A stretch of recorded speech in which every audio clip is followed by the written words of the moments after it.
رسولہ الکریم۔ سب سے پہلے تو میں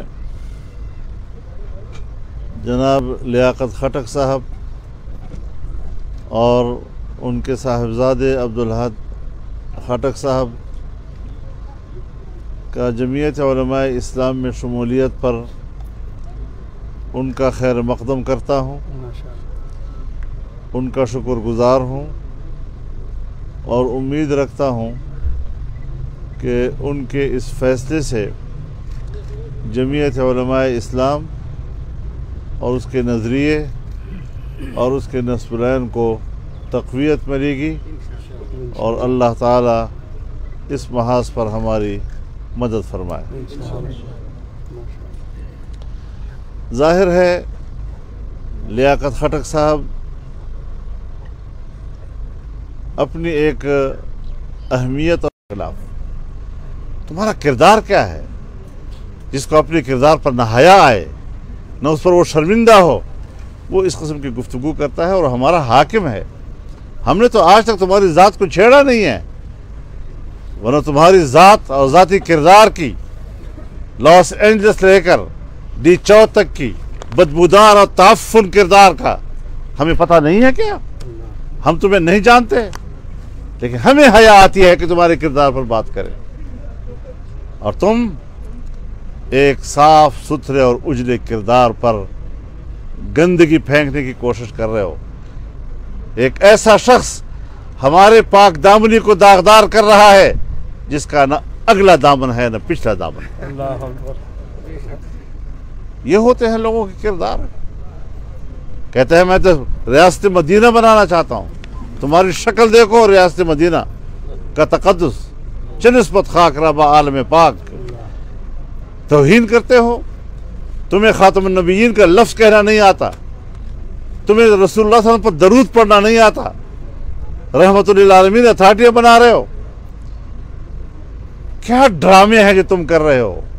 بے حیائی تم نے پھیلائی، فحاشی تم نے پھیلائی، اور نوجوان نسل کو بے راہ روی اور ریاست مدینہ کے اخلاق کے بالکل برعکس نظام حیات زندگی، اس کے طور طریقے تم نے بتائے۔ تم نے تو اپنی قوم کو مغربی تہذیب، تو انکار کر سکتا ہے؟ تم نے سی پیک تباہ نہیں کیا اسے کہنے پہ؟ تم نے ملک کی ترقی کے تمام منصوبے ناکام نہیں بنائے؟ تم نے ملک کی ترقی کا سفر جام نہیں کیا؟ پاکستان کے ساتھ اس سے بڑھ کر اور دشمنی نہیں ہو سکتی۔ تو اپنی حقیقت سمجھ لو کہ را اور موساد کے گٹھ جوڑ سے امریکہ کی سرپرستی میں پوری دنیا میں تمہارے لیے لابی ہوئی اور تمہیں اقتدار میں لایا گیا۔ آج بات کرتے ہو ہمارے ساتھ کہ غیر ملک کے لوگ مجھے ہٹا رہے ہیں۔ ہاں، تم جنہوں نے تمہیں غلام چنا تھا اور تمہیں اپنی غلامی کے لیے چنا تھا، تمہارا آقا بھی تم سے مایوس ہو گیا ہے، تم اتنے نااہل ہو۔ کل علی مولا اینما یوجہ لا یہدی بخیر۔ قرآن کریم ایک ایسے غلام کہ جو اپنے آقا پہ بوجھ بن جائے، کہتا ہے جدھر جاتا ہے خیر ساتھ نہیں لاتا۔ یہ اس کا مصداق ہے آج کل۔ تو اس حوالے سے ہاں، آپ کا اپنا ایڈوائزر ہے، اور معید یوسف صاحب، اس ایڈوائزر نے کہا کہ امریکہ نے، جو امریکہ سے آیا ہے، جو امریکہ سے آپ نے لا کر اپنا مشیر بنایا ہے، وہ کہتا ہے کہ کوئی اڈے امریکہ نے نہیں مانگے۔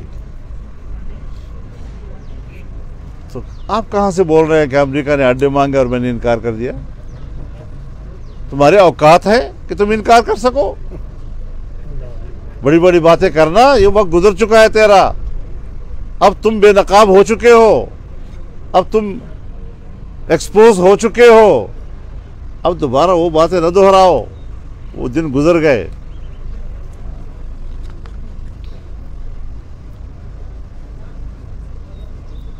آپ نے معیشت IMF کے ہاتھ میں دی، اپنے ملک کے اسٹیٹ بینک کو خود مختاری کے نام پر آپ نے اس کو IMF کے حوالے کیا ہے. آج وہ نہ حکومت کو جواب دہ ہے، نہ کابینہ کو جواب دے، نہ پارلیمنٹ کو جواب دے. اگر وہ جواب دہ ہے تو IMF کو جواب دے. جولائی 2019 سے لے کر اب تک اس نے آپ کو 1 روپے کا قرضہ نہیں دیا، اور اب تو وہ آزاد ہو گیا ہے، اب تو آپ کو دے گا بھی نہیں.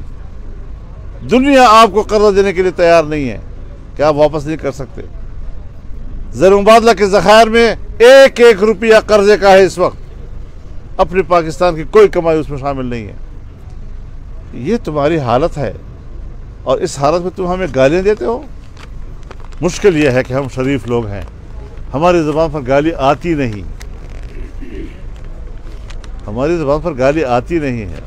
اور پورے ملک میں ہمارا کارکن بھی گالی نہیں دے رہا ان کو، جواب گالیوں میں نہیں دے رہا ان کو، کیونکہ ہماری تربیت ایسی ہے اور ہم اپنے مقام سے گرنے کے لیے تیار نہیں ہیں. ہم جس مقام پہ ہیں اسی مقام پہ رہنا چاہتے ہیں.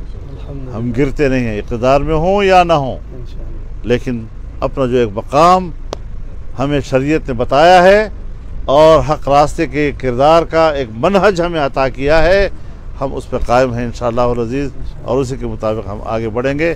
میں ایک بار پھر جناب لیاقت خٹک صاحب کو اور عبدالاحد خٹک صاحب کو خوش آمدید کہتا ہوں اور ان کا شکر گزار ہوں اور ان کے لیے دعا گو ہوں. وآخر دعوانا الحمدللہ. ماشاءاللہ. کھڑے ہو کے آپ کے ساتھ آج شامل ہوئے. جی جی جی، یہ یکجہتی نہیں ہے. اچھی بات ہے جی، اچھی بات ہے.